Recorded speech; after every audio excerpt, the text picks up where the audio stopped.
começamos o nosso curso de princípios de neuroanatomia e neurofisiologia aplicadas à memória. Como eu gosto sempre de falar, essa área de neurociências é uma das áreas que mais cresce nos contextos atuais. Sem dúvida nenhuma, é a área que muitos da psicologia, da medicina, da nutrição, da fisioterapia, educação física, enfim, até mesmo de áreas como marketing, né, como negócios, gestão, estudam, né, como as neurociências ajudam na profissão daquela pessoa, e, enfim, né, modos de conseguir chegar mais próximo mesmo à realidade de cada indivíduo que você interage. E a neurociência ela traz isso de uma maneira muito interessante. Quando a gente pensa em princípios, então, nós temos que entender que nesse curso de princípios teremos então questões elementares, básicas, questões elementares ou básicas, chame como considerar melhor, a respeito da neuroanatomia, né, e da neurofisiologia. A neuroanatomia, pessoal, ela é uma das ciências da neurociência considerada mãe, né? Considerada mãe. Porque o conhecimento anatômico das estruturas encefálicas permite, né, que nós localizemos com maior precisão o local exato do funcionamento ou das conexões, que daí funcionamento a gente vai para a fisiologia, né? Das conexões relacionadas a alguma questão ou algum domínio, né? E hoje a gente relaciona a memória. Então, você vai perceber que a todo momento, esses dois grandes temas, neuroanatomia e neurofisiologia, eles vão se cruzando, né? Eles vão se interagindo na nossa excursão aqui, né? Na nossa viagem que vai aprofundar dentro do cérebro humano. Para quem ainda não me conhece, para quem não teve aula ainda comigo, né? Então eu sou o Vitor, né? Tenho doutorado em Medicina, Ciências da Saúde, tenho pós-doutorado em Anatomia Humana, né? E trabalho com pesquisa, trabalho com desenvolvimento aí de teses e teorias a respeito de questões não somente das neurociências, mas também de reparação tecidual, né? De desenvolvimento de tecidos, enfim, sempre relacionado à saúde humana mesmo, né? E é um prazer estar aqui com vocês, viu, pessoal? É um prazer enorme. Espero que vocês desfrutem aí dessa maravilhosa viagem que a gente vai ter agora. Então, quais serão os conteúdos que nós iremos abordar, pessoal? Então, primeiramente, temos uma introdução ao estudo da memória. Porque como tudo na vida, se você cai de paraquedas no meio disso aqui, né, você cai de paraquedas no meio de um assunto, você inevitavelmente percebe que não compreende aquilo e perde o interesse, né? Uma das coisas que você tem que sempre lembrar quando você atender alguém, quando você estiver interagindo com alguém, quando você estiver num momento ali profissional seu, é que para que uma pessoa lhe dedique atenção, você tem que fazer com que ela identifique o interesse dela naquele assunto ou naquilo que você faz. Porque o interesse, pessoal, a atenção, né, o foco, eles são, então, moedas essenciais atualmente, né? Hoje em dia, com um avalanche de informações que nós temos, que é esmagadora, literalmente, nas redes sociais, né, na internet de modo geral, até mesmo nos jornais, uma avalanche de informação. A nossa atenção, o nosso foco, né, ele perde-se com uma frequência muito grande. Então, quando você tem uma introdução que traz, né, ao seu interlocutor, traz ao seu colega, né, ou traz ao seu cliente, paciente, enfim, chame como desejar, né, a importância daquilo que você está falando, a importância daquilo que você está vendendo, enfim, é algo de grande valor, né? Porque você vai mostrar para essa pessoa o motivo de você estar fazendo aquilo. Então essa introdução vai trazer para a gente uma reflexão, né, que eu acho que é uma das coisas mais importantes que nós temos que ter de uma maneira muito frequente. Refletir. A gente tem que refletir bastante sobre diversas coisas e não somente refletir, mas refletir e aplicar os produtos daquela reflexão. E aí, na sequência, a gente vai perceber que a partir dessa reflexão de introdução, a gente percebe que existem tipos de memória, né? A gente vai perceber que existem tipos de memória. Aqui na literatura, nós temos uma denominação técnica, e com certeza eu passarei para vocês, mas temos também uma denominação mais popular, né? Temos memórias que duram pouco, literalmente, elas se esvão, e memórias que são marcantes. E aqui nós iremos conversar sobre essas duas condições. Faremos uns testes, discutiremos sobre a possibilidade de uma memória que dura pouco atrapalhar, às vezes, né, o nosso desenvolvimento ali em alguma coisa. E porque algumas memórias que são marcantes, ou seja, aquelas que ficam mesmo na gente, elas são nem sempre memórias que queremos, né? Memórias que gostaríamos de ter. Para você que é psicólogo ou psicóloga ou é estudante de psicologia, você talvez reflita muito sobre por que alguns pacientes eles têm uma memória que frequentemente vem à tona, vem à consciência dessa pessoa, de modo que faça com que ela se sinta mal. Como é que eu poderia ajudar? Né? Como é que eu poderia oferecer ali um amparo ou uma diretriz naquela terapia para que pudesse desenvolver um melhor entendimento sobre aquilo? E aí a gente discute muito nesse tópico sobre isso, né? Muito. E aí a gente percebe, pessoal, que algumas memórias, elas são selecionadas, né? Algumas experiências ou algumas memórias que duram pouco, vamos dizer assim, elas são selecionadas para que fiquem eternizadas, marcadas em nossa, né, experiência de vida. E aí o que a gente percebe? No terceiro tópico, a gente discute como selecionamos uma experiência para que essa se torne uma memória, né? Como é que a gente seleciona uma experiência?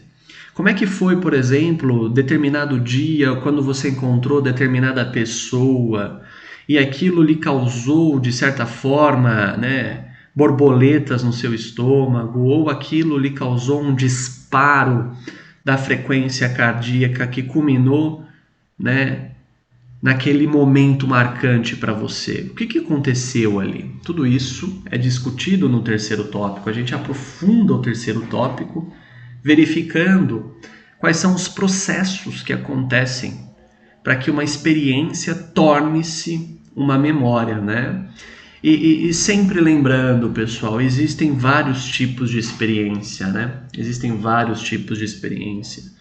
E esses vários tipos de experiências são tamanhos que nós poderemos apenas alguns aqui contemplar, né? Existem experiências que são inerentemente pessoais, né? Não tem como nem mesmo descrevê-las, porque aquilo é único daquela pessoa, né? O máximo que a gente pode fazer é aproximar.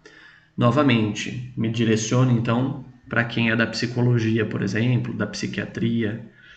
Olha o que acontece. Essas experiências aqui, elas têm que ser muito bem compreendidas por você, para que você possa, pelo menos, né, observar que o seu paciente tem, né, uma memória em relação àquilo que é praticamente, né, impossível de você quantificar, né, sentir ou se aproximar. E isso tem que ter um grande respeito, né? Isso tem que ter um bom trato para que você possa desenvolver ali junto a esse paciente uma boa terapia.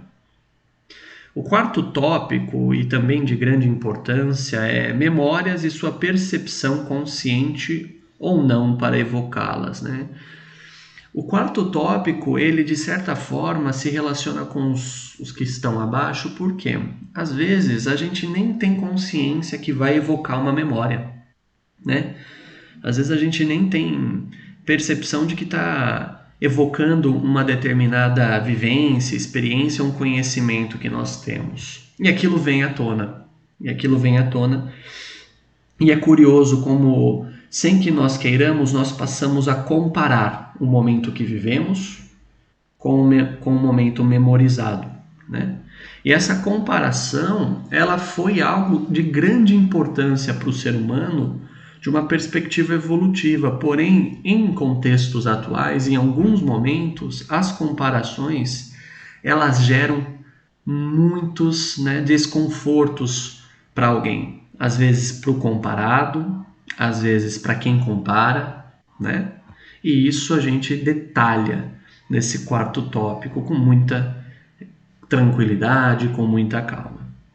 O quinto tópico, lembrando de experiências, a gente traz a discussão, então, dos locais, né, onde acontecerá essa lembrança, né, dos locais onde você terá, né, encefálicos, evidentemente, esses disparos. E é importante que você saiba que lembrar de experiências, ou seja, situações que você viveu, um dia, por exemplo, que você fez uma determinada atividade ao ar livre, como uma trilha, né?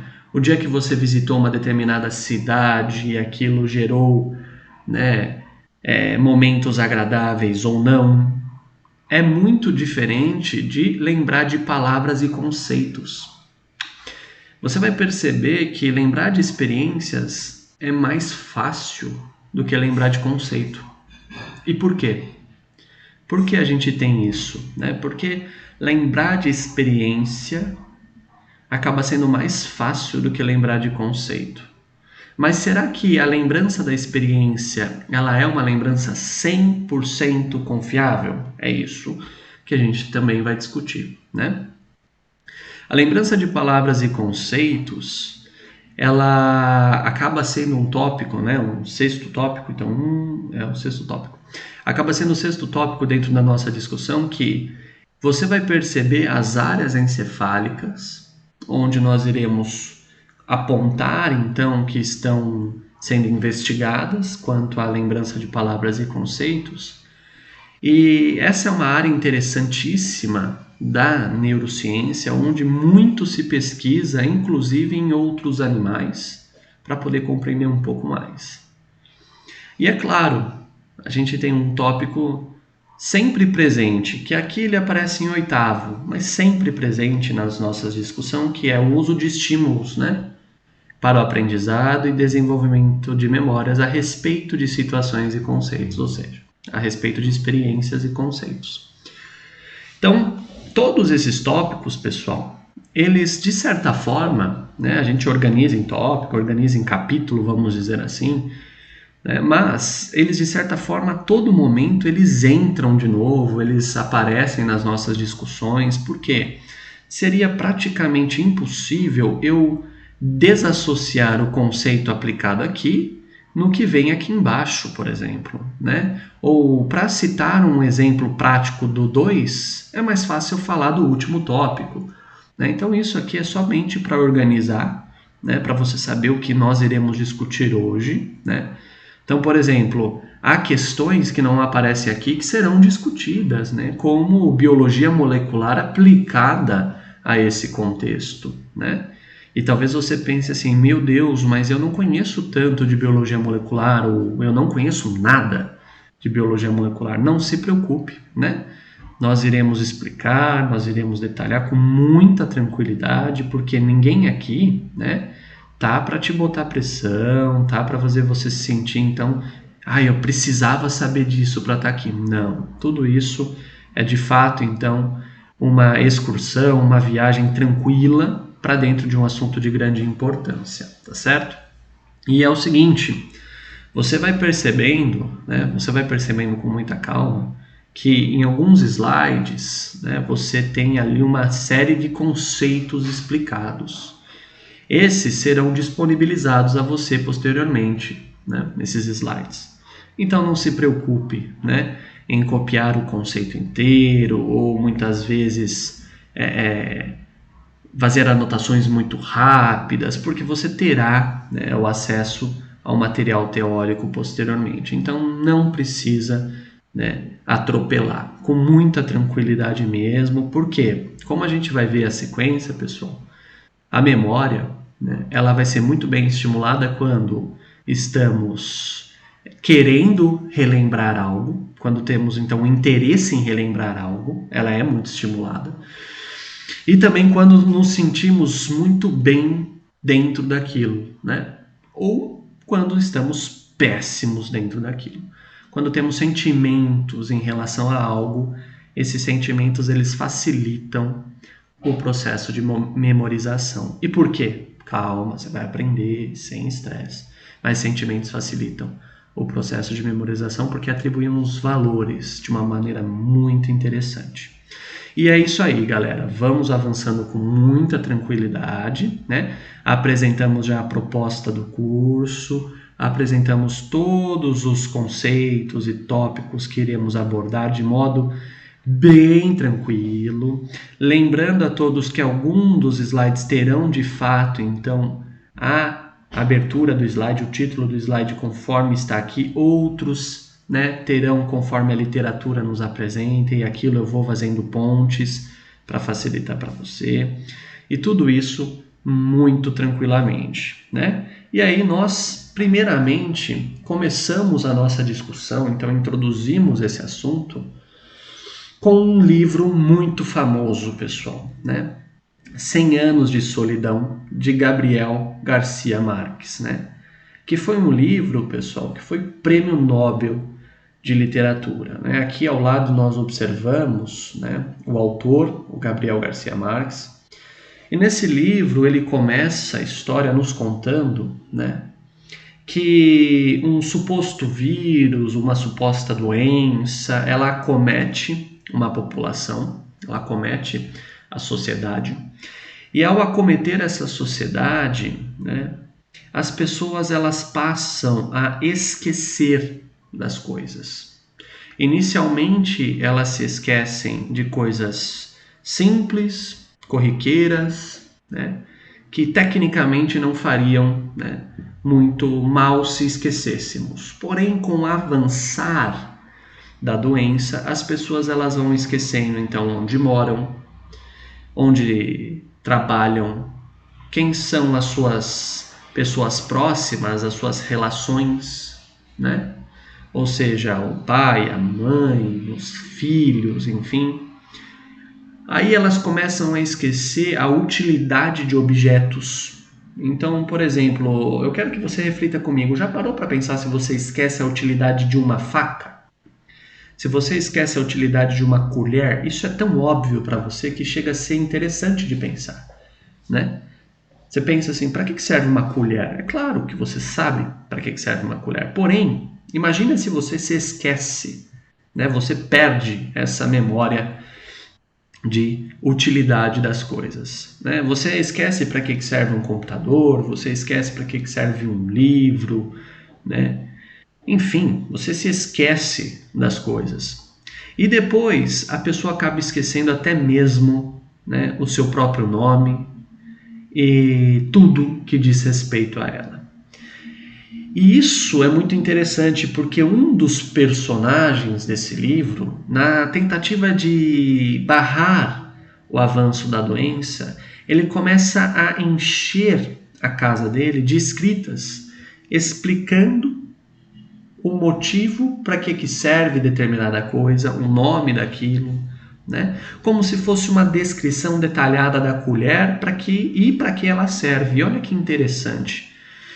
Esse mesmo personagem, em um certo momento, ele percebe que o que ele faz ali é uma grande perda de tempo, porque ele esquece como se lê. Ele esquece como interpreta, né, a realidade, como interpreta o mundo. E isso acaba sendo, de fato, uma das coisas mais interessantes, porque nós, né, como seres humanos, né, e outros animais também, temos um apoio tão grande nas nossas memórias, né?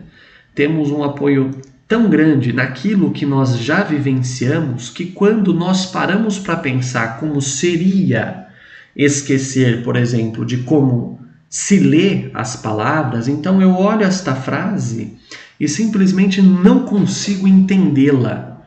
Eu não consigo nem denominar, por exemplo, o som que tem o conjunto, né, que aqui eu estou passando o cursor, né? Eu não sei o som que tem isso. Já parou para pensar como seria extremamente desconfortável?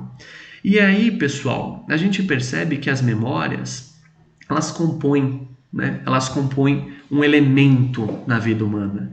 Elas compõem um elemento essencial nas nossas relações e, mais do que isso, elas nos permitem vivermos de modo tecnicamente mais tranquilo, porque nós muitas vezes buscamos nesse nosso repertório de experiências e conhecimentos armazenados, né, o direcionamento, a diretriz para uma nova vivência, né? Esse foi um livro fantástico, a recomendação de leitura dele é 100% válida, né? Porque quando você estuda neurociências, quando você estuda neuroanatomia, neurofisiologia, além dos livros técnicos, né? Que caso você queira conversar sobre livro técnico, sobre artigo, conceitos, ao final aqui do curso eu tenho as minhas redes sociais para você poder entrar em contato. É muito válido que o estudante, o pesquisador, o profissional que trabalha com questões das neurociências também leia, né, livros variados, livros clássicos. Esse aqui é muito interessante. Por quê, professor, essa leitura é legal?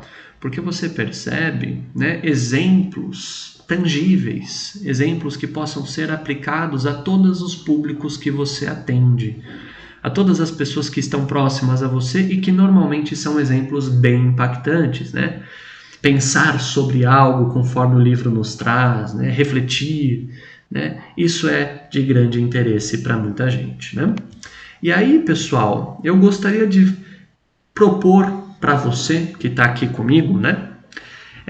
Procurar lembrar do dia ou da experiência que foi aprender uma nova atividade, uma nova tarefa, né? Eu quero que você se lembre, basicamente, de um dia que muitas pessoas aqui, né, passaram, já viveram. Caso você não tenha passado por isso, apesar da imagem sugestionar para você na sequência o que eu quero que você lembre, procure então, né, lembrar de uma situação semelhante, aproximada, né, de modo que seja tangível aí e palpável para você, tá? Então procure lembrar do dia ou da experiência que foi aprender uma nova atividade ou uma nova tarefa, né? Tenta se lembrar dos detalhes, né? Tenta se lembrar então do momento em que você teve contato, por exemplo, com um objeto como esse que aparece aí, né? Acredito que muita gente aprendeu a pedalar, né? Aprendeu a andar de bicicleta, né? E aí eu quero que você lembre-se, então, né, da pessoa que estava junto de você, né, quem era essa pessoa.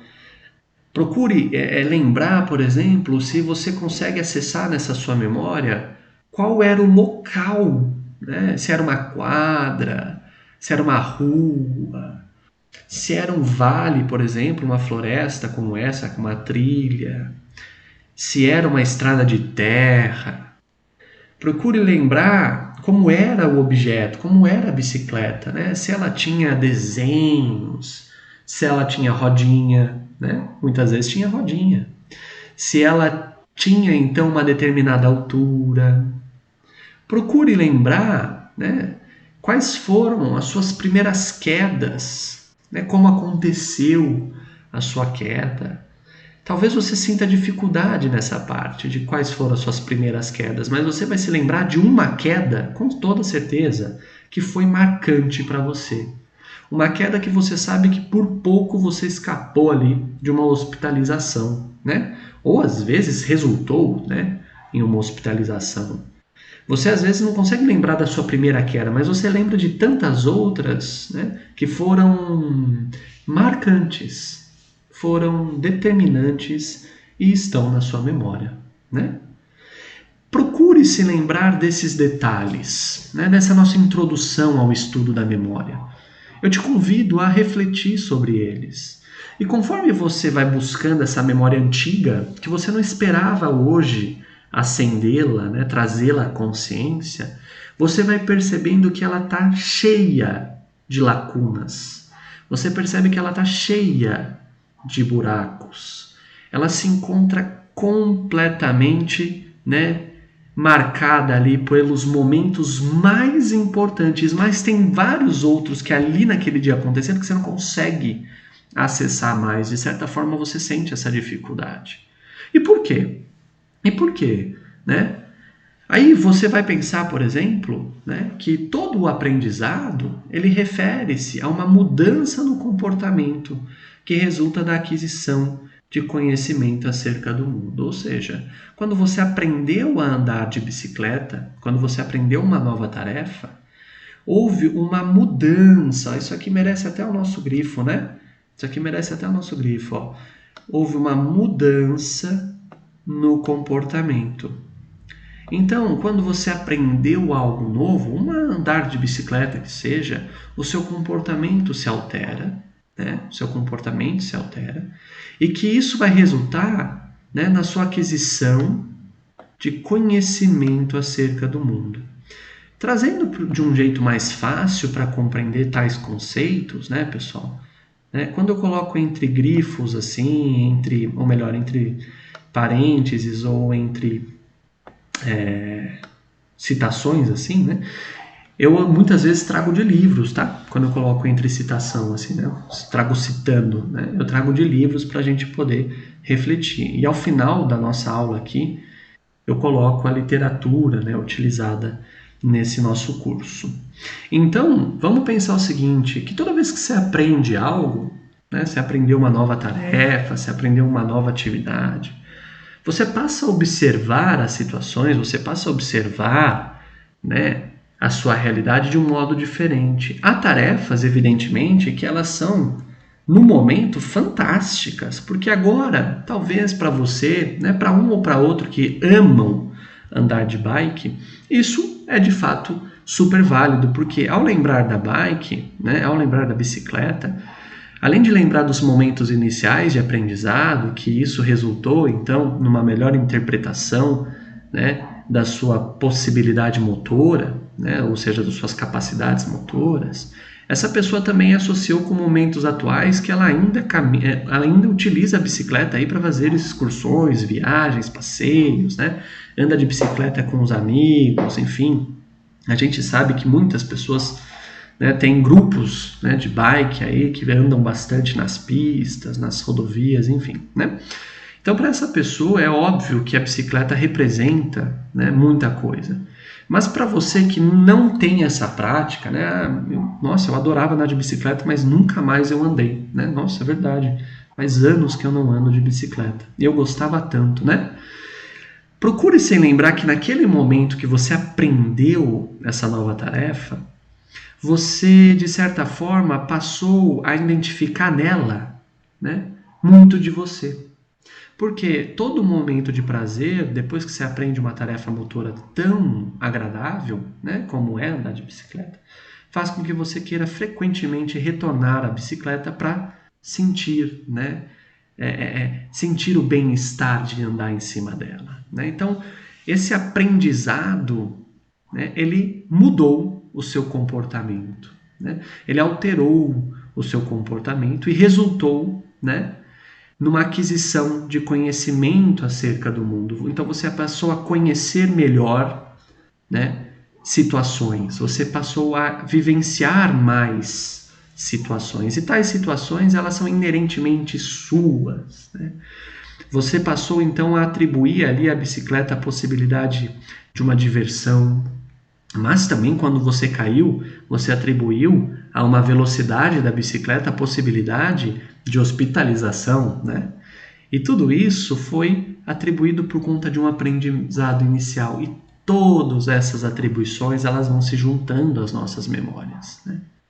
E tudo isso, de certa forma, pessoal, está organizado, mas ao mesmo tempo está bagunçado dentro da gente, porque a gente não consegue muitas vezes, né, perceber que evocações de memórias elas dependem muito de estímulos, né? E eu fui dando estímulos para você, eu fui buscando aqui junto com você que você se lembrasse de todos os detalhes possíveis aqui, né? Olha lá, e mais uma citação aqui para a gente, né? Mais uma citação. A memória é o processo pelo qual esse conhecimento é codificado, olha só, armazenado e posteriormente evocado.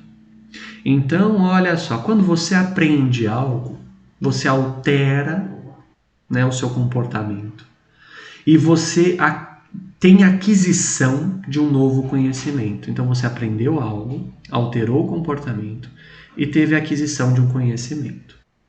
E tal conhecimento, ele vai ser, então, de certa forma, armazenado, né, em suas estruturas encefálicas, armazenado, né, em você, de modo que você, então, tenha, né, esse conhecimento como uma memória. Então, você conhece o processo de pedalar, por exemplo, porque você tem a memória disso. Você é capaz de lembrar dos detalhes daquele dia, né, que foi, por exemplo, numa rua, numa quadra, como eu tinha dito a você, porque você tem a memória disso. E essa sua memória, ela serve de conhecimento para você. Por quê? Você sabe muito bem que se você não colocar o banco, o selim da bicicleta na altura ideal do seu corpo, né, na sua antropometria adequada, vamos dizer assim, você vai ter um pedalar mais desconfortável. Olha só, é uma memória, né, que faz todo sentido agora que eu falei, mas a gente nem tinha lembrado disso às vezes, né? A gente nem tinha evocado essa situação. E quando você traz isso à tona, faz todo sentido ajustar o equipamento antes de pedalar. E aí, pessoal, fazendo uma ponte com o slide, né, do livro 100 anos de solidão, slide passado, a gente percebe que se nós perdêssemos as nossas memórias, consequentemente, o nosso conhecimento também seria, né, perdido. Porque aquilo que nós conhecemos, né, entendemos e muitas vezes projetamos é fruto das nossas memórias. Ou pode ser até mesmo, dependendo da literatura, chamado de memória. E isso é um ponto fantástico dentro da nossa discussão, né? Um ponto muito interessante dentro da nossa viagem aqui, né? E aí, meu caro, eu quero que você se pergunte agora, né? Pergunte-se agora, como seria esquecer ao final do dia tudo que você vivenciou naquele dia?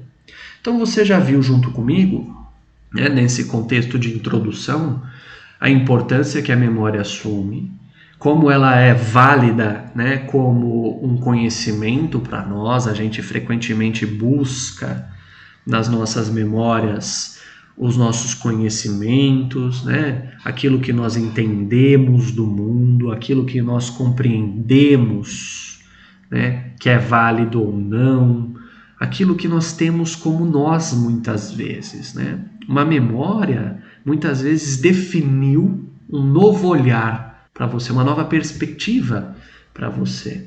E agora eu te convido a perguntar assim, a si mesmo, né? Fazer essa reflexão. Como é que seria no final do dia, por exemplo, hoje, no final do dia de hoje, você esquecer tudo que você vivenciou, né? Esquecer completamente aquilo que você vivenciou, né? E aí, ao fazer isso, eu quero que você pense comigo como seria, por exemplo, esquecer todas as suas experiências desse dia, né? Desse dia, todas as suas vivências, todas as suas alegrias, todas as suas paixões, as pessoas que você ama, né? Seria de grande impactação na nossa vida. Por quê? Imagine, hoje você está tendo esse curso, aprendendo um pouco sobre como a gente desenvolve esse processo de memória, como isso é estabelecido. Depois daqui você pode, às vezes, encontrar uma pessoa querida, passar momentos agradáveis com ela, né? Às vezes você pode assistir um filme, né? Ou ler um livro aí super bacana, e aí no final do dia tudo se apaga, né? Você dorme, assim como um computador que foi formatado, no dia seguinte você acorda e mais nada tem ali. Como seria? Como seria para você isso daí? Aí olha que interessante, né? Olha que interessante. Isso seria muito ruim se nós analisássemos, né, dessa perspectiva. Mas ao mesmo tempo, como é que seria se pudéssemos também esquecer tudo aquilo que nos causou danos, né?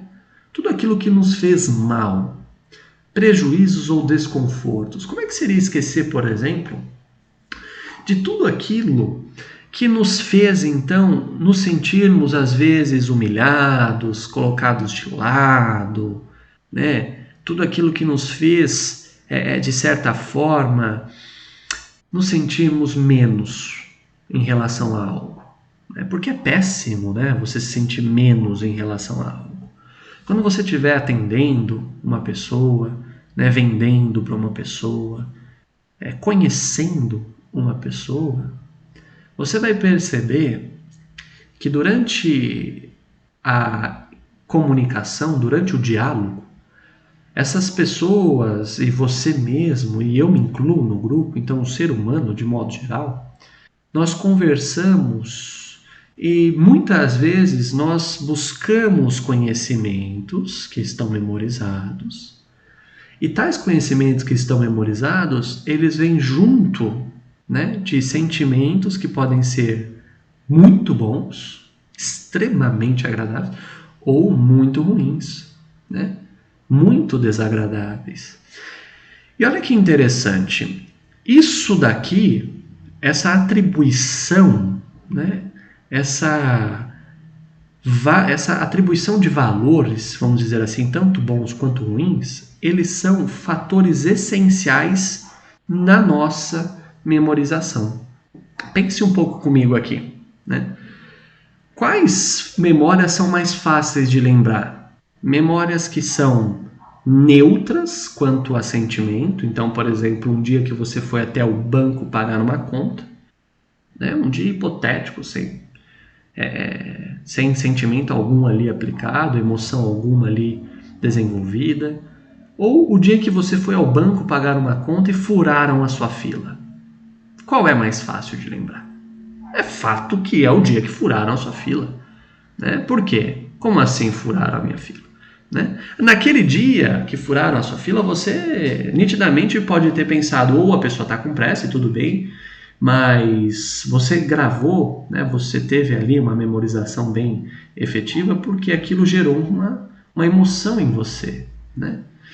Então a gente percebe nesse contexto de introdução que além das memórias serem componentes essencialmente, né, importantes para conhecimento, né, importantes como um livro onde nós consultamos frequentemente aquilo que nós sabemos ou não, né, e esse conhecimento, ao ser consultado, ele resulta em mudanças de comportamento.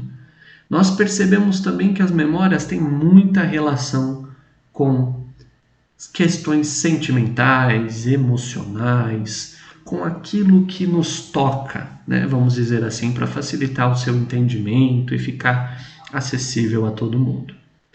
Pense comigo como seria interessante se você conseguisse, a partir disso, então, já começar a delimitar que para você gerar no seu interlocutor, para você alcançar o seu paciente, para você alcançar o seu cônjuge, muitas vezes, né? O seu cliente, enfim, veja como desejar a pessoa que você conversa, né? Para ficar bem abrangente. Você primeiro precisa entender que as memórias dessa pessoa e também aquilo que você quer dar para ela de conhecimento ou de certa forma oferecer como informação para que ela concretize como conhecimento.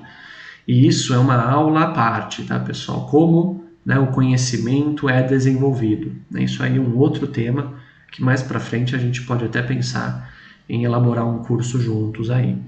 Mas Todos esses fatores, né, da interlocução, da conversa que você vai ter, eles vão estar frequentemente associados a questões sentimentais, emocionais.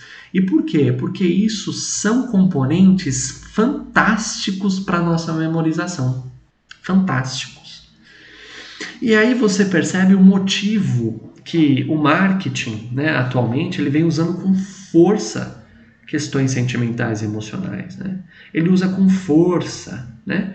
Porque isso, de certa forma, induz a quem assiste a propaganda, a quem lê a propaganda, a memorizar aquilo. E quando você for comprar algum objeto, fazer aquisição de algum bem, você inconscientemente vai resgatar essa memória, né?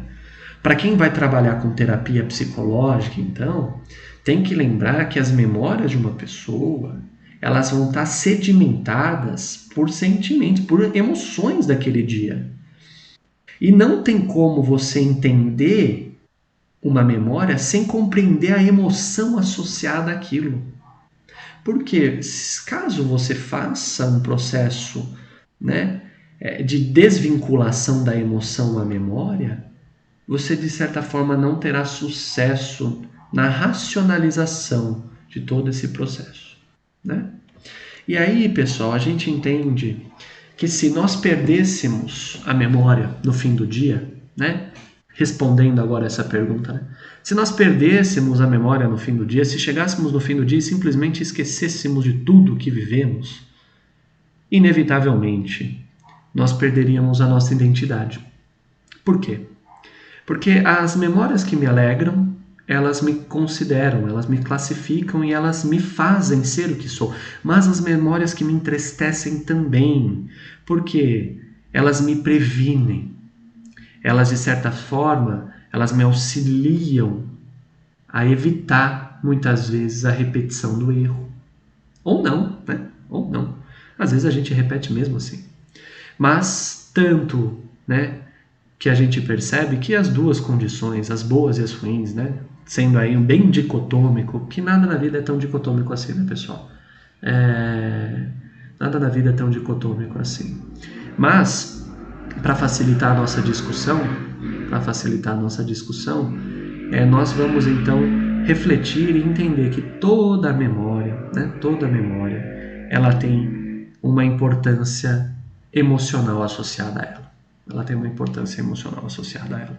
E essa importância emocional, ela é, né, fundamental para a gente na nossa construção. E vai ser para o seu paciente, e vai ser para o seu cliente, e vai ser para o seu aluno, enfim, independente de onde você trabalha, independente daquilo que você faz, né? Isso tudo tem muita relação. E ainda, pessoal, a gente consegue perceber, né? Então a gente viu que a memória é um conhecimento, de certa forma, né? Que muda o nosso comportamento em relação a algo.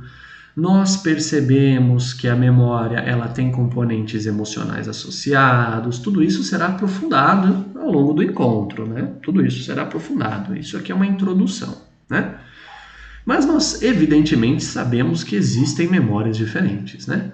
Então a gente, evidentemente, né, podemos ainda entender que certas memórias são mais marcantes que outras. Então tem memória que é muito marcante, ela simplesmente está na gente e a gente não esquece. Agora tem outras memórias, ou melhor, tem outras experiências talvez que nós, apesar de lembrarmos o aspecto básico, não conseguimos detalhar tanto.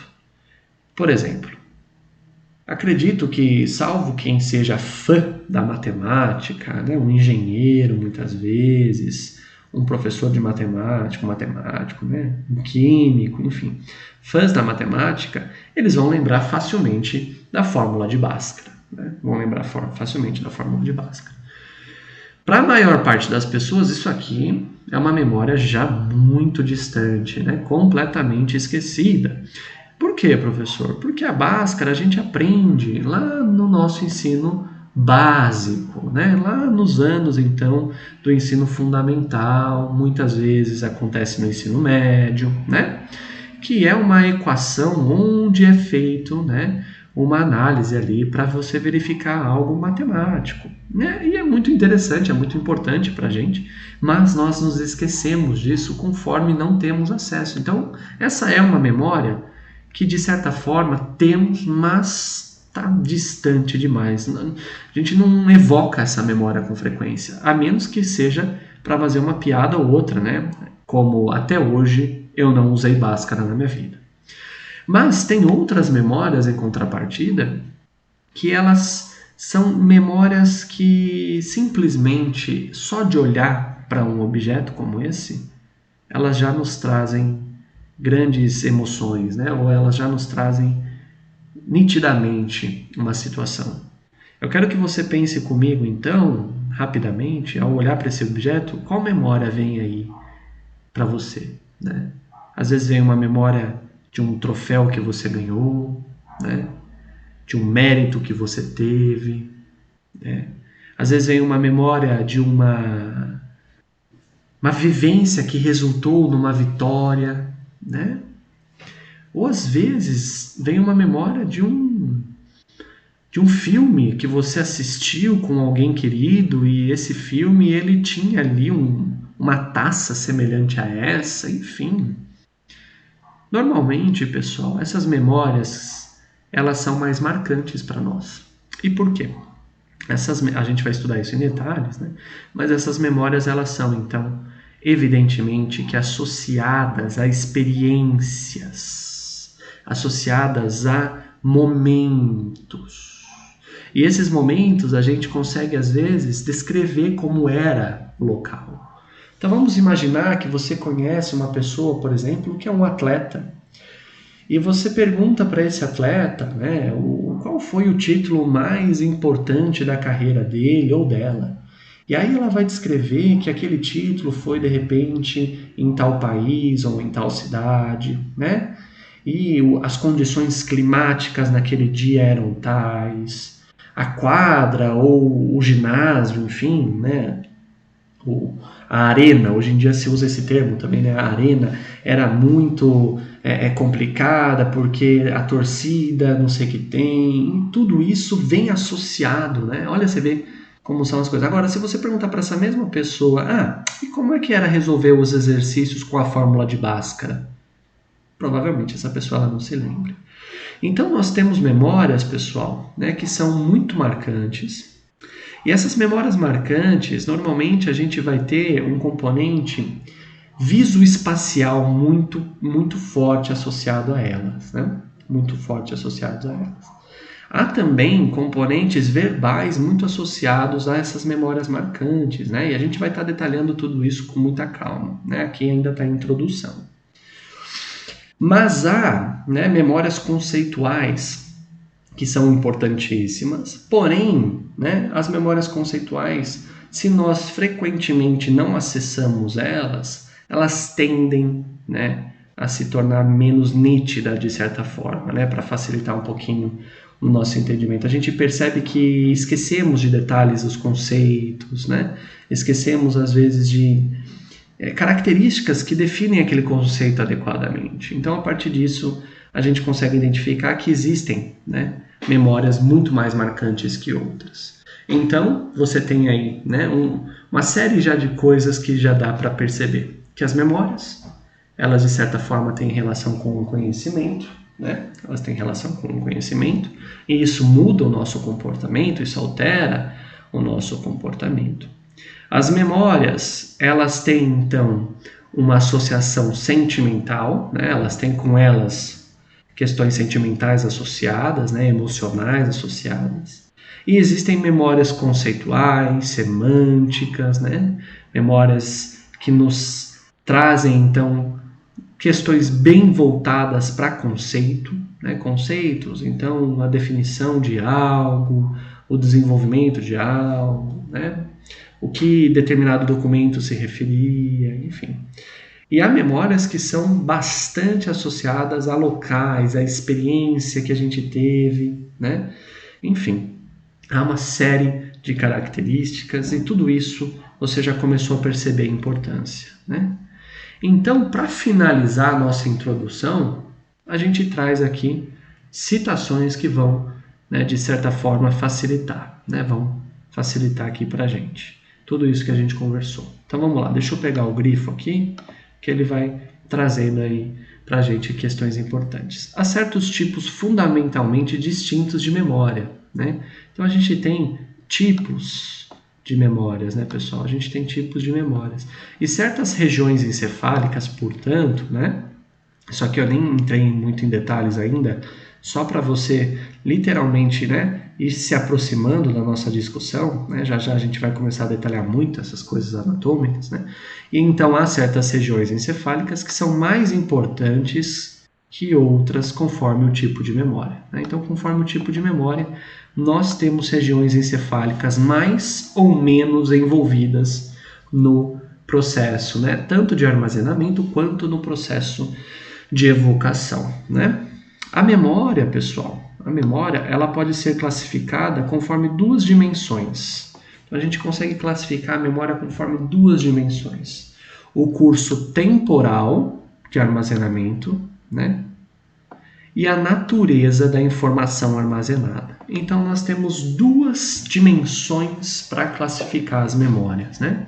O curso temporal de armazenamento, ou seja, se ela é uma memória de curto, de longo prazo. Nossa, professor, já começou os termos mais complexos. O que é curto e longo prazo? Fique calmo, você vai aprender, né? Não se preocupe, né? Mas tem memórias que elas são mais curtas, né? A gente, de certa forma, a gente percebe que é uma memória de trabalho, né? Uma memória que você vai usar naquele momento para executar uma tarefa e depois acabou, né? Foi embora. E há memórias que elas são longas, né? Elas ficam ali e a gente frequentemente busca, né, informações nela. Agora, se você for pensar, né, para questões educacionais, por exemplo, uma memória de curto prazo pode ser, por exemplo, essa discussão que a gente está tendo aqui e você está frequentemente aí tentando transformar essa memória de curto prazo, essas informações que eu estou passando para você que são, né, evidentemente que armazenadas lentamente por você, em memórias de longo prazo, né, para você poder no futuro usá-las, né, como um conhecimento, né, para que você possa alterar questões comportamentais, por exemplo, né? E como isso acontece? Como acontece essa conversão ou essa seleção, para ser mais exato, de memórias de curto para memórias de longo prazo? Isso a gente vai estar vendo também, não se preocupe. E a natureza da informação armazenada, né? Se é uma informação semântica, se é uma informação motora, se é uma informação associada a conceito, né? Se é uma informação visoespacial, se você está num determinado espaço e você está localizando ali as características daquele local. Então, essa natureza da informação armazenada, ela também é uma dimensão considerada das memórias, né? Então, pessoal, a gente evidentemente vai começar estudando o curso temporal de armazenamento, né? A gente começa estudando, então, o curso de tempo da memória, né? E aí a gente já vai perceber, né? Então, deixa eu apagar os grifos aqui para ficar bem clarinho para você observar, né? A gente já vai perceber o seguinte, ó, que a memória, né, associada ao curso temporal de armazenamento, ela pode ser organizada em duas condições. Memórias de curto prazo, que também iremos encontrar na literatura como memórias de trabalho, né, que são memórias que duram bem pouquinho, né, e servem para que nós tenhamos ali o desenvolvimento de uma atividade, façamos um determinado trabalho, uma determinada função com aquela memória. E memórias de longo prazo, que a literatura nos traz também com as denominações de memória propriamente dita, porque isso aqui de fato é uma memória, né? Ou memória secundária, né? Ou memória secundária. A memória de curto prazo, muitas vezes nós, né, queremos que ela se torne de longo prazo. E como isso acontece? É a sequência da nossa discussão, né? Então, entendendo como uma memória de trabalho torna-se uma memória propriamente dita, né? Tudo isso a gente vai estar conversando com bastante tranquilidade, com bastante calma, né? Muito bom, pessoal. E é sempre válido lembrar, né? Sempre válido lembrar que as dúvidas, né? As necessidades, às vezes, de uma explicação sobre um conceito, um tema mais aprofundado que você visualizou aqui no curso ou fez uma conexão com outros assuntos aí que você já conhece, elas podem ser enviadas, tá? Você pode enviar, não tem problema, a gente conversa dentro do tempo, né? E aí a gente vai esclarecendo e aprendendo juntos, né? Porque o aprendizado, ele não é apenas de quem assiste o curso, mas também, né, de todos que estão envolvidos, tá bom? Então, com muita tranquilidade, pode mandar sempre que tiver dúvidas, né? Então, pessoal, algumas memórias ficam e outras se vão, né? Quando refletimos acerca da memória, ou melhor, da natureza da memória, né, pensamos a respeito do conhecimento de um estado prévio da mente, após já ter sido, uma vez removido, tal estado da consciência. Ou seja, quando a gente pensa um pouquinho sobre a natureza da memória, a gente percebe que é um estado, é um conhecimento, né? A gente tem um conhecimento que ele estava na nossa consciência em um certo momento. Então você estava lembrando agora, por exemplo, de como foi aprender a andar de bicicleta, né? Você estava buscando associar esse aprendizado com as questões do ambiente onde você aprendeu. Isso estava aí na sua consciência quando você estava buscando aí essas memórias todas. Agora, isso já não está mais na consciência. Mas, caso queiramos, nós conseguimos de novo, né, evocar essa memória.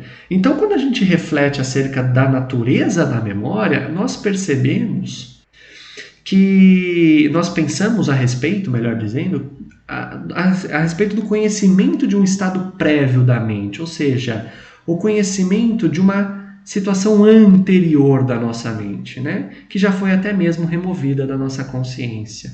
Ou seja, pessoal, né? A gente entende que a memória ela é uma condição que em diversos momentos, né, ela vem à nossa consciência, né? Ela traz ali para a gente situações que a gente acaba se comparando, fazendo, né, projeções. Mas muitas vezes, como a gente vai ver a seguir, ela pode simplesmente, né, a memória em si, não ter sido completamente evocada, mas inconscientemente buscamos informações ali, né? A gente vai ver isso. Mas, nesse momento, eu quero que você compreenda que nem todas as memórias se referem a um estado de conhecimento prévio da mente. Ou seja, não é toda memória que é um conhecimento que você já tem, que você tem ali sedimentado, consolidado e você pode evocá-lo, né? Algumas memórias simplesmente constituem representações atuais daquilo que você vive, né? Representações transitórias, ou seja, algo que acontece naquele momento, né? Então são conhecimentos relevantes para certos objetivos apenas, essas memórias, né? São memórias que nós iremos chamar então de memórias de trabalho, o que é muito interessante para nós, porque quando você aprendeu a andar de bicicleta, por exemplo, uma série de comandos foi dado a você, né? Então sente-se aqui no banco, né? Coloque sua mão sobre o guidão, posicione o seu pé sobre os pedais, né? Faça um movimento circular do pedal. Todos esses comandos foram dados para você. Alguns desses comandos, eles foram então, evidentemente, né, que passaram de conhecimentos, vamos dizer assim, conhecimentos ou representações atuais, transitórias da nossa mente, e passaram a ficar mais tempo, né, passaram a estar mais tempo junto de nós. E, é claro, se tornaram uma memória, né? Então, vamos pensar o seguinte: tais conhecimentos que são apenas, né, vamos dizer assim, transitórios, atuais mesmo, né, que a gente, de certa forma, tem a possibilidade, né, de esquecer, eles são conhecimentos de maior complexidade, que nós chamamos, então, né, de memórias de trabalho, que são memórias onde a gente, então, dedica a atenção, dedica a concentração para um objetivo específico, para um objetivo momentâneo, né? Por exemplo, quando nós conversamos com alguém, né? E falamos assim para essa pessoa: você conhece o telefone de um bom cabeleireiro, de uma boa pizzaria, de uma boa costureira, enfim, né? Você pede uma referência para alguma atividade. Aí essa pessoa fala assim, conheço, anota o telefone aí. Aí você fala assim, pode passar. Porém, você vê que não tem nenhum papel, né? Você não tem nenhuma caneta nem para marcar em sua mão aquele telefone, né? Naquele momento, você vai fazer uso total da sua memória de trabalho. Naquele momento, a sua memória de trabalho ela vai vir com uma força tremenda para te ajudar. Por quê? Você está estimulando uma memória que é de momento, que é transitória, porque depois que você já fizer o pedido, já ter anotado no seu celular, enfim, depois que você já resolveu aquilo que precisava, essa sequência de números que você teria que lembrar, ela tecnicamente não tem mais por que existir, né? Não tem por que você utilizar, vamos dizer assim, um espaço de armazenamento para isso, né? Então, por exemplo, procure lembrar dessa sequência de números, né? 11, 77, 66, né? 65, 60, né? É uma sequência de números hipotética, por exemplo, que não faz sentido nenhum para você, né? Você não tem aí nenhuma necessidade precisando ser suprida para você lembrar desses números. E por isso que isso nem chega a ser, portanto, um objetivo a você, a menos que você desafie a si mesmo, né? Eu vou lembrar disso, que pode ser que mais para frente ele me pergunte, né? Aí eu vou, né, mandar ali, eu já acertei daí. Na verdade, esse desafio tornou-se um objetivo, mas ainda assim não deixou de ser uma memória de trabalho, uma memória de curto prazo. Então, os exemplos mais interessantes para a gente entender que, quanto à questão temporal das memórias, uma memória de curto prazo é aquela memória que ela tem uma representação atual, uma representação transitória de algo que a gente precisa lembrar para um determinado objetivo, né? Para uma determinada atividade, para uma determinada função. O que muitas vezes, né, a gente aprende, né, por exemplo, no andar de bicicleta, e devido à prática constante, devido à associação de questões emocionais, nós memorizamos, né, de fato. Nós transformamos essa memória de curto, né, para uma memória de longo prazo. Mas esse processo você vai aprender mais para frente. Agora, você já aprendeu a definir a importância da memória, já entendeu as associações que essa memória estabelece, né? Já compreendeu que existem memórias de curto prazo e de longo prazo, né? Apesar da gente ainda não ter visto a de longo prazo. E agora você sabe, né, que a memória de curto prazo ela é uma memória de trabalho, né? Uma representação atual. Eu acho que isso aqui, é merecedor de grifo também, para você poder lembrar depois. Memória de trabalho, uma representação atual, transitória, né? De conhecimentos, pessoal, né? De conhecimentos relevantes para certos objetivos. Assim, lembrar desse número, por exemplo, vai ser muito relevante se você quiser pedir uma pizza, né? Se você quiser pedir um lanche bem gostoso para você comer, se for, por exemplo, o número de uma costureira bacana, né, ou de um alfaiate legal para fazer um terno, um vestido bacana para você, enfim, né? Caso não tenha nenhum objetivo, a lembrança desse número ela é completamente sem sentido para você e nem mesmo torna-se uma memória de trabalho, né? Lembrando que se você está procurando memorizar isso, é porque você já criou uma competição dentro de si e esse é o seu objetivo, né? Você, pode ser que ele me pergunte depois, então eu vou memorizar isso aí depois, né? Para poder responder ali ao professor, né? Eu te adianto, eu não vou perguntar, então não precisa criar esse objetivo de competição, tá bom? Só foi mesmo para te dar um exemplo bem prático, né? Então, pessoal, ainda nesse nosso contexto de que algumas memórias ficam e outras se vão, a gente entende, portanto, que a memória de curto prazo, né, ela é conhecida também como uma memória de trabalho, né, e ela funciona por meio de dois sistemas, pelo menos. E por que pelo menos, professor? É o seguinte, pessoal, as neurociências elas vêm se atualizando com uma frequência muito grande, né? Muito grande.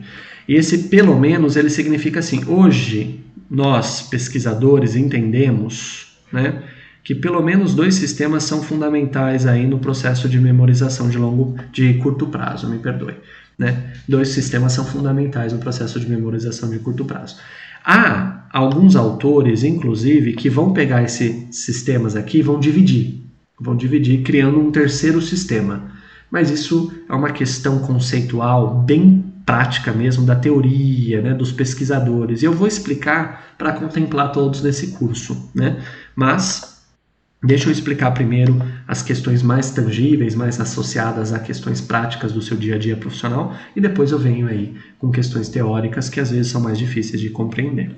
Então a memória de curto prazo, né, que é também conhecida como memória de trabalho, eu gosto muito desse termo, memória de trabalho, viu? Por quê?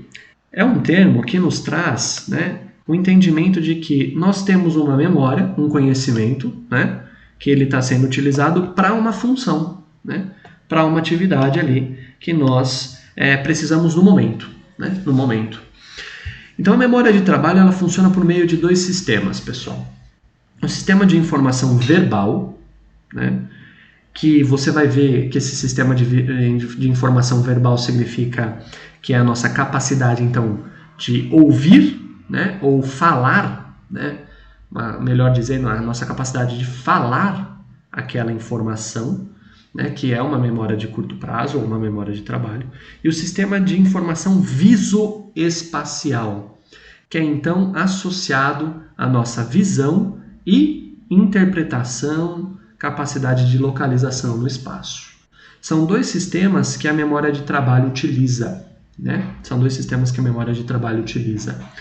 Tanto o sistema de informação verbal, né, como o sistema de informação visoespacial.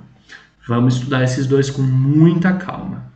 Então, tanto o sistema de informação verbal quanto o visoespacial, lembrando, verbal é você falar, né? O falar. Áreas encefálicas específicas estarão envolvidas, a gente vai ver isso em detalhes já, né? Indo para a neuroanatomia de fato complexa, né? A gente vai tentar facilitar para você entender. Então, o falar e o sistema de informação visoespacial. Então, é visualizar, né? Viso de visualizar, e espacial, o local, o espaço, o ambiente. Os dois sistemas, eles são coordenados por um terceiro sistema que nós, neurocientistas, chamamos de processos de controle executivo, né? Processo de controle executivo. O que esse processo de controle executivo faz, pessoal? Ele basicamente, ele vai direcionar algumas questões, né, inerentemente importantes, né, dos nossos domínios cognitivos para o sistema de informação verbal ou para o sistema de visualização espacial, né, visoespacial, para que possamos então memorizar momentaneamente algo. Eu vou te dar alguns exemplos. Ele vai direcionar então a sua atenção, por exemplo, a uma determinada frase que eu digo, né, ou a uma determinada frase que você fala. Ele vai direcionar a sua atenção, por exemplo, para essa frase que você lê, ou para um espaço que você está, né? Esses processos de controle executivo, eles então orquestram, né, esses dois sistemas que são constituintes, né, formadores das memórias de trabalho, né? Então, primeira coisa que nós temos que compreender, né, é o seguinte: dentro desses processos de controle executivo, a atenção, né? A atenção, ela é essencial. Por quê? O nosso foco, né? Aquilo que nós estamos dedicando ela, será então essencialmente importante para que nós então identifiquemos as informações verbais e visoespaciais na construção da memória de trabalho, né? Então, quando você pergunta para alguém o telefone, por exemplo, da pizzaria, você está, né, dedicando a atenção na informação visoespacial, se aquela pessoa te escreveu o telefone, ou você está dedicando a atenção na informação verbal que vem a seguir. E essa atenção, ela é então mediada por áreas encefálicas específicas, muitas vezes, que vão se comunicar, né? Que vão se comunicar por meio desses processos de controle executivo, na tentativa de estabelecer uma memória de trabalho, uma memória de curto prazo, né? Um outro Um outro domínio importante é o monitoramento. A memória de trabalho, pessoal, apesar, né, dela ser ali momentânea, de curto prazo, enfim, ela é frequentemente monitorada para que nós, então, não nos esquecemos daquilo que precisamos lembrar para executar uma determinada função, para executar uma determinada tarefa, um determinado objetivo. Por quê? Essa memória de trabalho, ela é então constituída por esses dois sistemas, o sistema de informação verbal, né, pelo menos, né, pessoal, que a gente comentou, e pelo sistema de informação visoespacial. Além de dedicar atenção, os processos de controle executivo, ou seja, os processos de controle da execução dessa memória, vão monitorar essas informações para verificar se elas estão sendo corretamente desenvolvidas, corretamente aplicadas, se elas estão corretas, basicamente. Por isso da importância do monitoramento. E o nosso cérebro, ele monitora frequentemente isso. Tanto que você já deve ter percebido que quando você está copiando, por exemplo, uma página de um livro, ou você está estudando e copiando trechos daquele estudo que você faz no seu caderno, você às vezes está escrevendo uma frase e você vai, palavra a palavra, monitorando se você está escrevendo aquilo corretamente, né? E é claro que aquilo ainda está na sua memória de trabalho. Por quê? Para que uma memória de trabalho se torne uma memória propriamente dita, né, uma memória de curto prazo se torne uma memória longa, né, de longo prazo, uma série de fatores vão ser discutidos, né? Mas esses processos aqui, eles têm que acontecer. Eles têm que acontecer. Porque caso não aconteçam, a memória de trabalho ela vai ficar então defasada, né? Ela vai ficar, de certa forma, incompleta. E isso poderá então causar na ineficiência da memorização, ainda que de curto prazo. Um outro processo, né, que acontece é a manipulação. A manipulação. Nós, diversos momentos, manipulamos então a nossa memória de trabalho para diferentes situações, né? Mas com o mesmo objetivo, mas com a mesma finalidade. Essa manipulação, então, é bem compreendida por nós pela capacidade, então, de termos uma determinada informação verbal, uma determinada informação visoespacial, que será direcionada para um objetivo, mas nós manipulamos aquilo dentro de nós, né? Manipulamos aquilo, então, em estruturas encefálicas, dedicando atenção e monitorando, para que seja adequadamente, né? Para que seja, né, de modo assertivo o desenvolvimento daquele objetivo. Né? E essa manipulação não pense como uma palavra ruim, né? Que a palavra manipulação ela acabou sendo aí, de certa forma, suja, né? Por muitas vezes, né? Não é, tá, pessoal? A manipulação ela se refere justamente ao fato de você manipular uma informação para utilizá-la para uma finalidade. E essa manipular é você, né, conseguir, de certa forma, conduzi-la, né? Conduzi-la, além de monitorá-la, conduzir essa informação, né? E a atualização. Então, assim, toda vez que uma memória de trabalho ou de curto prazo, ela precisa ser memorizada, nós procuramos atualizar, né? Nós procuramos, né, de certa forma, verificar se não houve uma mudança naquilo. Por exemplo, você precisa se lembrar de algo que foi dito a você, né? Você presta atenção naquilo. Você monitora aquilo frequentemente, às vezes repetindo a si mesmo. Quando você vai colocar aquilo em seus objetivos, você manipula de modo a conseguir adequar adequadamente aquilo, né? Adequar de modo assertivo aquilo.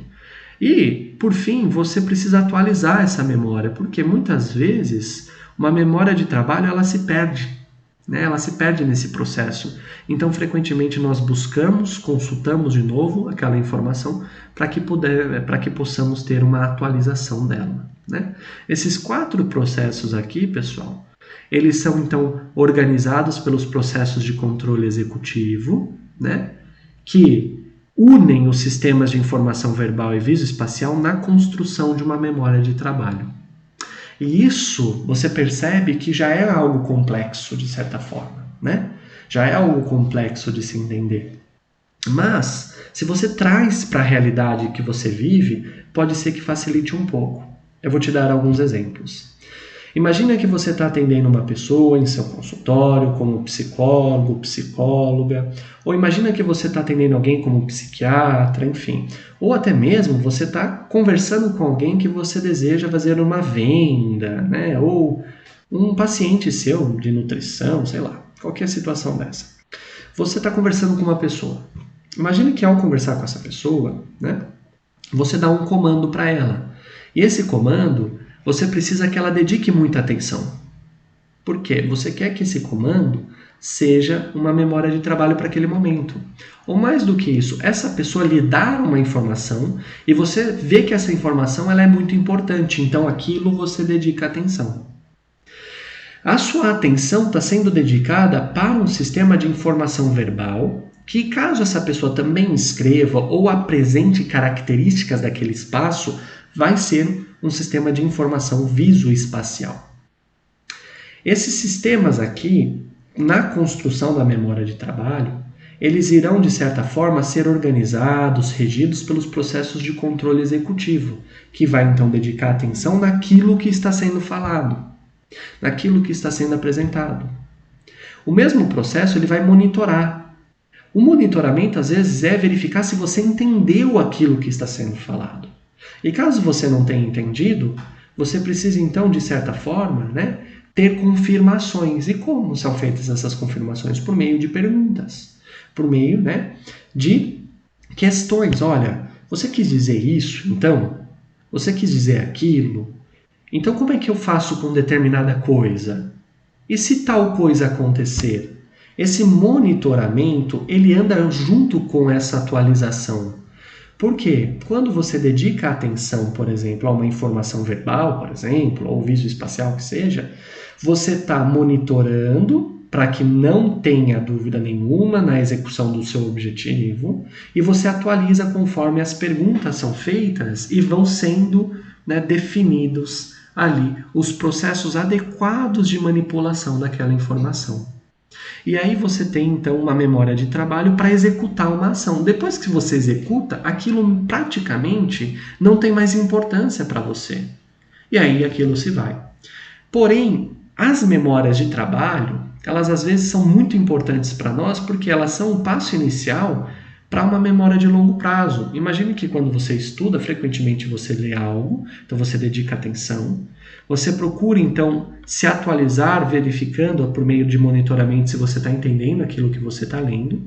E você vai manipulando essas informações de modo que você possa aplicar, né, a seus objetivos. E aquilo, o que acontece? É uma memória de trabalho naquele momento. Se você, de certa forma, verificar a importância disso, né, uma importância tangível mesmo, você vai querer transformá-la em uma memória de longo prazo. Isso ainda não visualizamos, ainda não entendemos porque vou apresentar mais adiante, tenha calma. Mas no momento, o tópico mais importante para ser compreendido é que toda memória de trabalho, né, toda memória de curto prazo, que é a mesma coisa, viu? É a mesma coisa. Ela vai ser regida pelos processos de controle executivo. Né? Ela é controlada por esses 4 processos aqui, ó, que é atenção, monitoramento, manipulação e atualização. Então você dedica atenção a algo, você monitora, você manipula e você atualiza aquilo. A atualização e monitoramento andam muito juntos, tá? Muito juntos. E olha que interessante, quando você conversa com alguém e você precisa que essa pessoa, portanto, compreenda bem aquilo, você sempre diz assim, olha, presta atenção. É inconsciente. A gente sempre fala dessa forma ou de modo semelhante, evidentemente. Olha, veja aqui. Veja aqui nada mais é do que presta atenção em mim. Por quê? Porque a gente está querendo ativar sistemas de informação que são válidos para a execução de memória de trabalho ou memória de curto prazo, né? A gente está querendo inconscientemente a atenção dessa pessoa, que é um componente essencial dentro desse processo. E aquilo a gente faz com frequência, né? Aquilo a gente faz com frequência. Por exemplo, nesse momento, eu estou praticamente trabalhando com monitoramento, manipulação e atualização com vocês. Porque eu quero que você, então, verifique aquilo que eu acabei de explicar de diferentes formas, né? Então, se você entendeu que uma memória de trabalho ela é constituída por informações verbais, né? Informações visoespaciais, se você consegue manipular isso em diferentes condições, é claro, voltadas para a sua perspectiva, e se você consegue, de certa forma, se atualizar por meio de explicações diferentes que possam conduzir a um melhor entendimento sobre isso, né?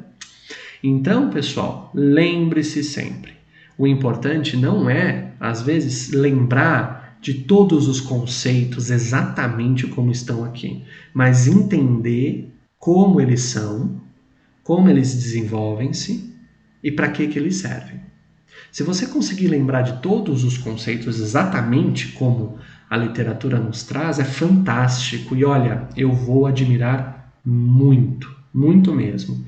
Mas o que eu mais quero é que você compreenda essas questões para que você possa atender melhor uma pessoa, para que você possa oferecer melhor aquele serviço e que de certa forma isso te ajude até nas suas relações, no seu trato, né? Ou para você entender como você, né, pode melhorar o seu estudo, as suas questões particulares, né?